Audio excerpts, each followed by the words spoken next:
এই বর্ডার লাইনটা আমি দেখাবো। প্রথমে সুতাটা যে কোনো জায়গা থেকে তুলে ডান পাশে একটা বাম পাশে একটা এভাবে ঘুরাইয়া দিয়ে নিলেই হবে। আপনি দুইটায় স্কেল দিয়ে দুইটা দাগ দিয়ে নিলে ভালো হবে, তবে আমার তো আর দাগ দেওয়া লাগে না, সেজন্য আমি এভাবেই দিচ্ছি।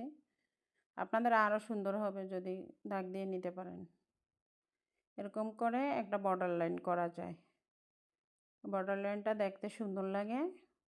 আপনি পাশের যে বর্ডার লাইনটা আছে এই বর্ডার লাইনগুলোর মাঝখানে যদি এরকম করে বর্ডার লাইন দেন বা দুই পাশে দুইটা বর্ডার লাইন দিয়ে আবার অন্য ধরনের একটা বর্ডার লাইন দেন, তখন খুব ভালো লাগবে। আমি একসাথে করে দেখাই নাই, আমি একটু গ্যাপ রেখেছি, গ্যাপ রেখেই করছি।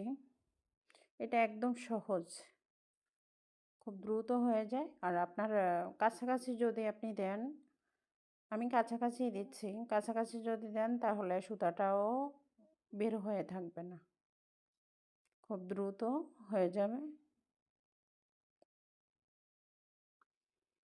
সুতাটা চিকন দিয়ে করতে পারবেন, মোটা দিয়েও করতে পারবেন, এক পরত দিয়ে করতে পারবেন। আমি তো 2 পরত নিয়েছি, আপনি এক পরত দিয়েও করতে পারবেন।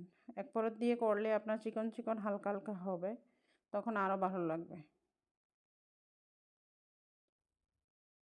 যে এটার সাথে যেরকম মানানসই ওরকমভাবেই করতে হবে। একবার ডান পাশে ঘোরাতে হবে আর একবার বাম পাশে। আমি একটু সুতা নিয়েছি জাস্ট, এটা করতে তো আর বেশি সময় লাগবে না, এই জন্য একটু নিয়েছি, এখানে নামিয়ে নিলাম, যে এরকম হয়েছে।